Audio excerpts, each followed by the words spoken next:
Hi, you're listening to This Is Not Your Practice Life. I'm your host, Macy Renee, and we are going on a journey together, my friends.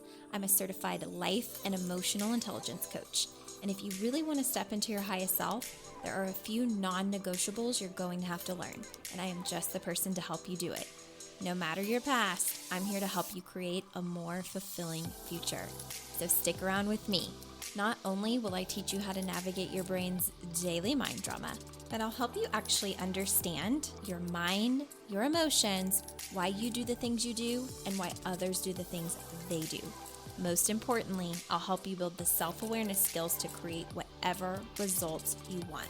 It's never too late to change the trajectory of your life. After all, this is not your practice life.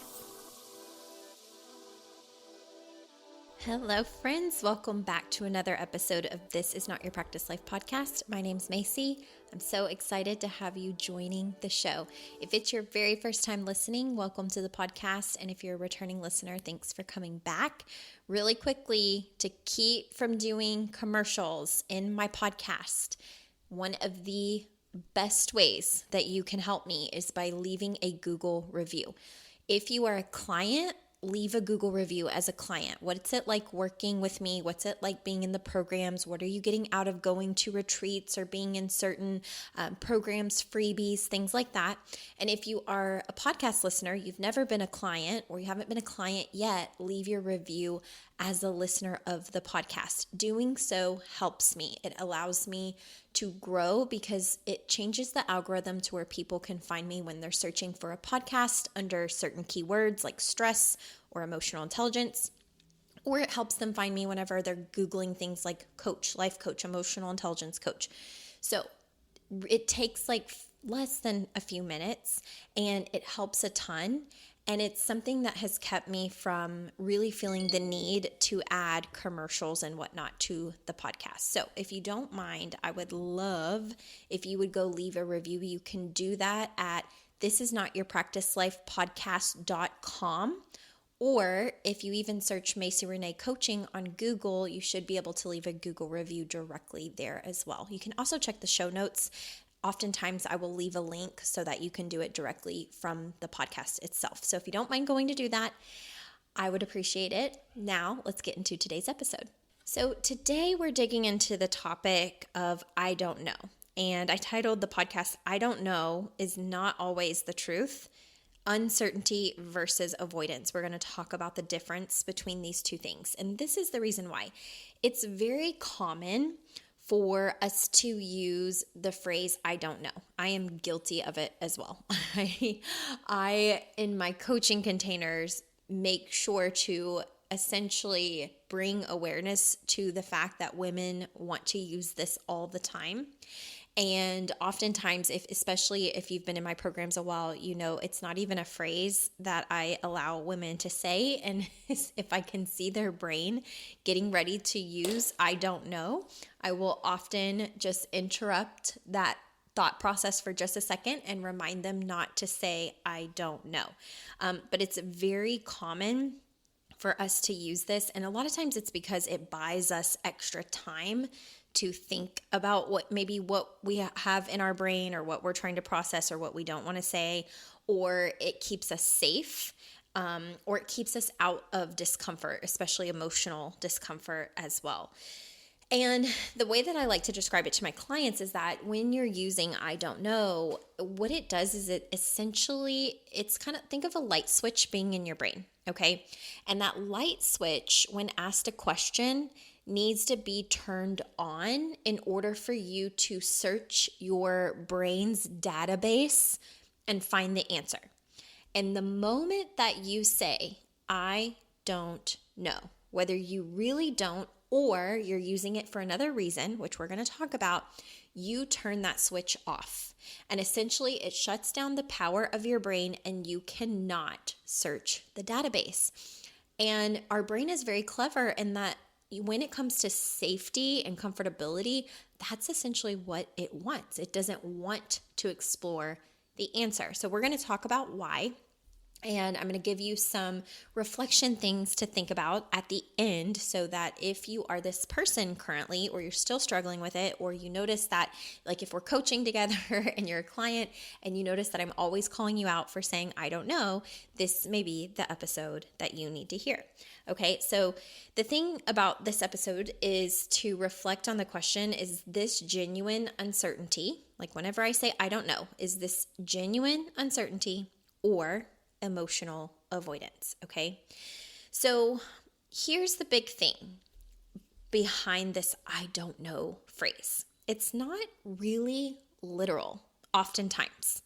What's actually happening is the nervous system is activated and it is trying its best to protect you. Okay. It's like a hesitation because it doesn't want you to feel the icky things. It's a total fear of consequences of knowing the answer. Okay, so many times people use I don't know as a safety phrase, a safety mechanism.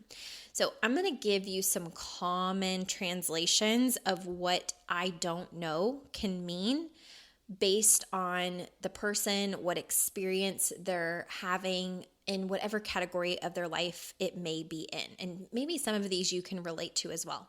So when someone says, I don't know, here is what they may really be saying and what I'm really trying to dig into as a coach, okay? What they're really saying is, I do know the answer, but I don't like the answer. Okay, this happens a lot. I do know, but I do not like my answer.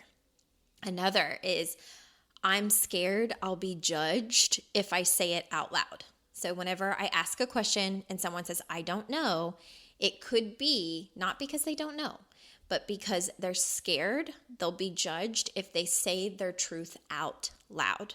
Okay. Another is, I don't want to feel responsible for what comes next. When we stop saying, I don't know, and we do know the answer, a lot of times there is an action step we know we should be taking. And it's easier to pretend not to know as opposed to knowing what we should do and actually being the individual who's going to do it, especially when it feels painful. Another thing that women or men, right? This is anybody. It can be actually women or men. But when someone's brain wants to say, I don't know, it can also be, I'm afraid I'll make the wrong decision. Like the reason my brain is saying, I don't know, is because I'm so afraid of making the wrong decision. It's easier and, more comfy for my nervous system if I am just in a place of I don't know, as opposed to making a decision that later I don't like or I regret or that I have to learn from or that comes with a set of consequences. It can also be, I'm trying to protect someone else's feelings. Okay, so if I ask a client a question and I'm like, why didn't you say that to her? Or why didn't you say that to him? And they hesitate and they're like, I don't know.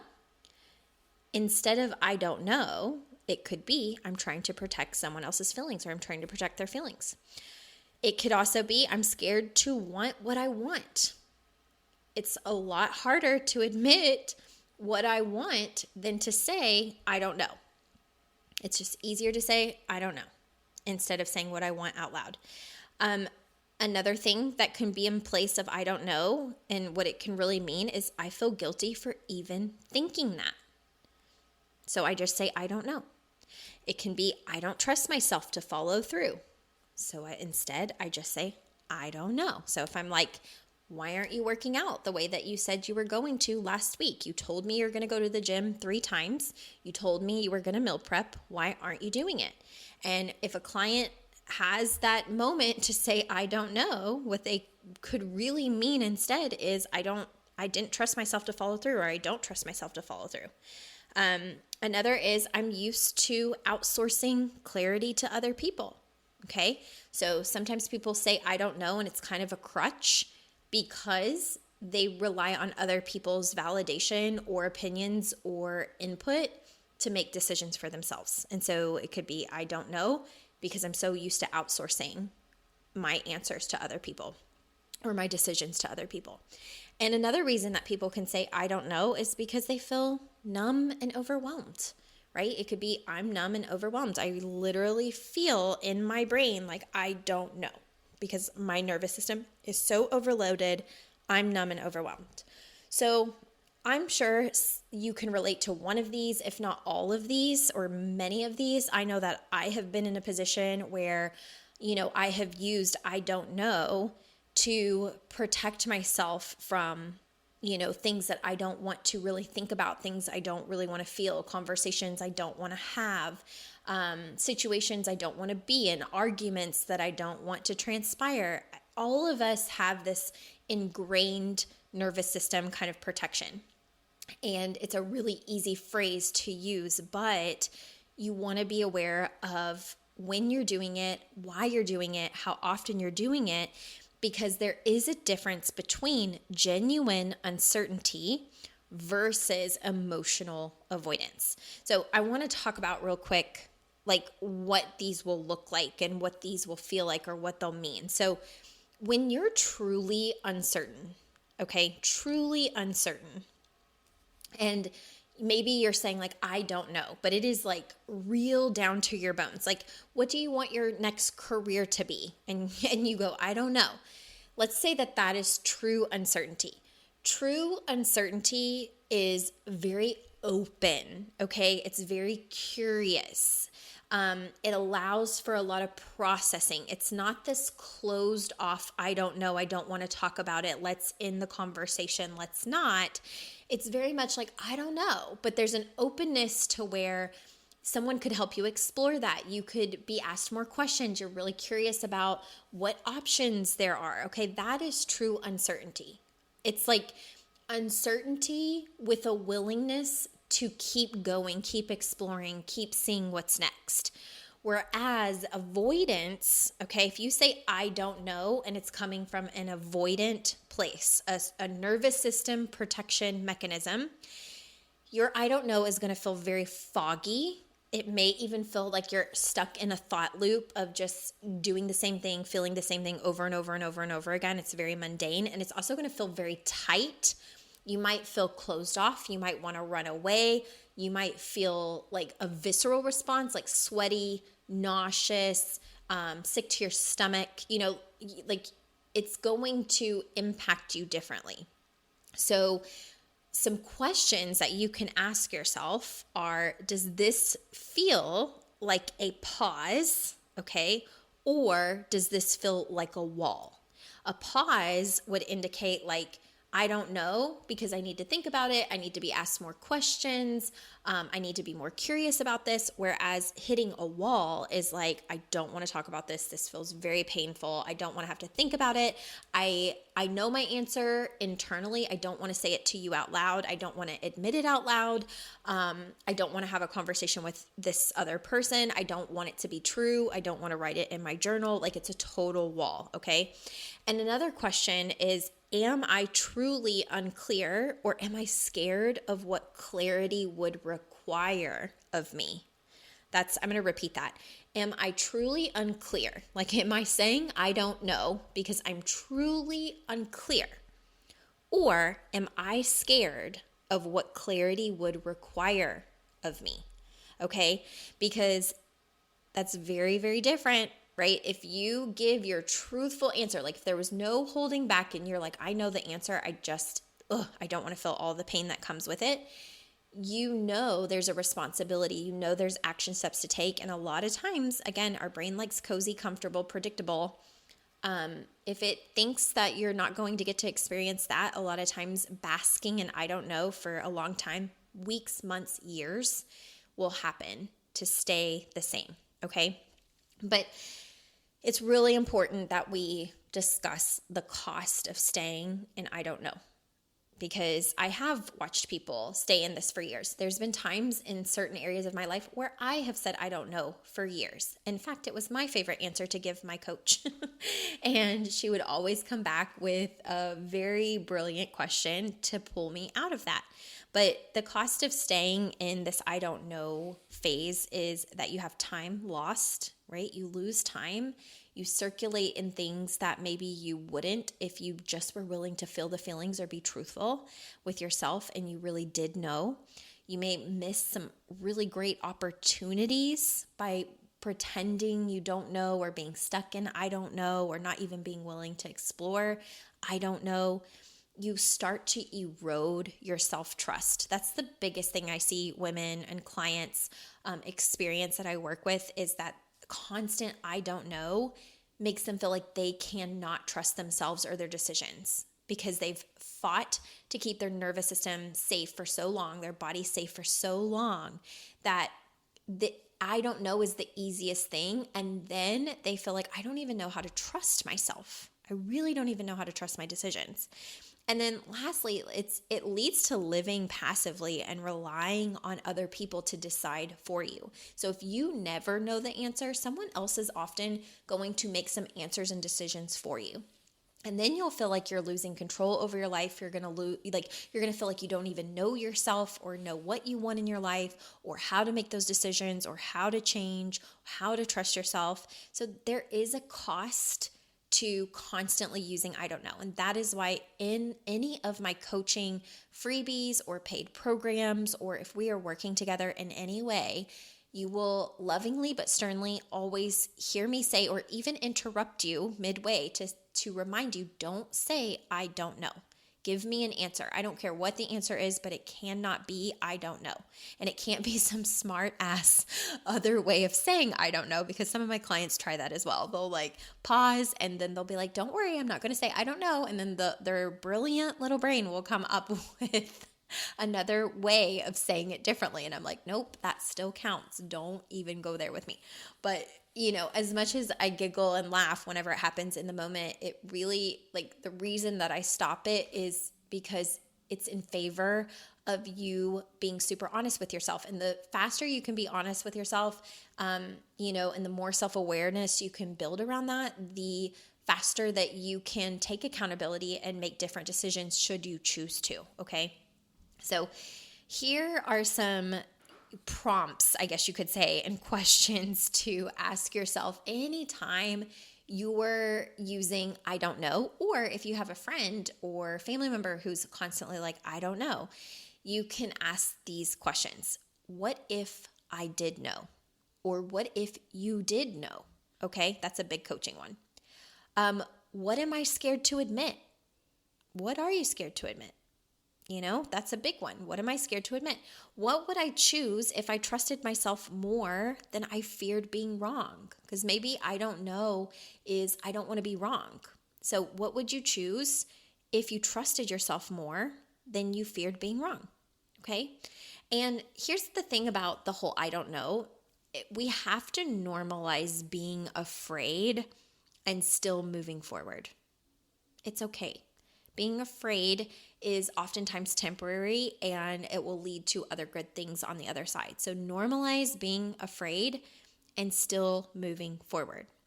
But here's the whole thing, the whole consensus of this is that if you're using I don't know, it doesn't mean you're weak or broken. It just means your nervous system is desiring safety above all else.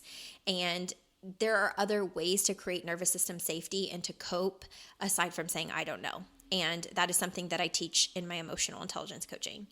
And, also get better at replacing I don't know with curiosity and honest reflection. Okay, so instead of being like, I don't know, get curious with yourself. What do you have going on? What do you think you're trying to protect yourself from?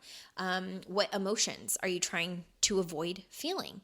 If you can get really clear on that, you'll be able to actually dig in and move through it much faster if you're willing to feel the feelings that don't feel good. So, often I don't know is just code for I'm not ready to admit what I already know inside. I'm not ready to admit what I already know inside. So feel the icky feelings. Anytime I don't know comes up, I want you to challenge that. Get better at not even saying it. And I say this as someone who also needs to practice getting better with certain people at not saying, I don't know. because it's easier sometimes with certain people than others, right? There are certain people you feel you can say anything to, and they're very emotionally safe, and you can open up, and you know that no matter what you say, it's going to be okay, even if you don't act on it immediately.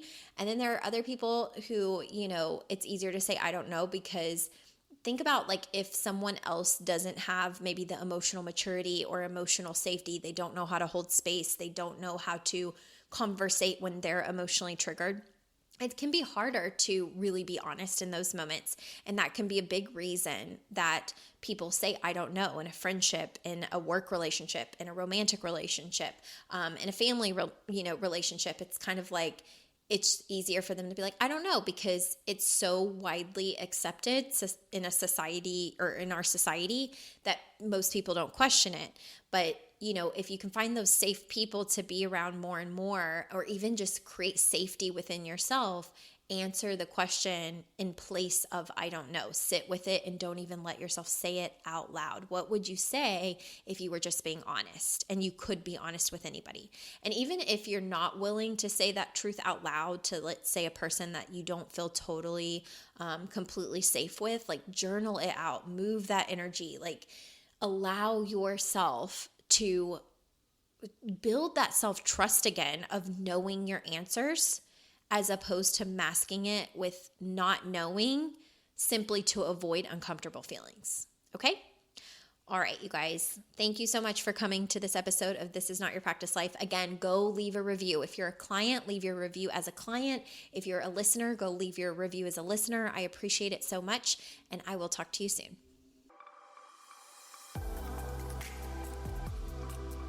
Hey there. Thank you so much for joining me on today's episode of This Is Not Your Practice Life podcast. If you'd like to connect on social media, you can find me on both Instagram and Facebook at Macy Renee Coaching. And if you want to stay up to date on all of my offers, announcements, and inspirational emails, you can join my email list at macyrenee.com. In addition, if there's a way that I can further support you in your coaching journey, you can schedule a free 60-minute consult at macyrenee.com anytime you want, so we can discuss the best options for you. I look forward to seeing you next week, and I hope you have an amazing day. Bye.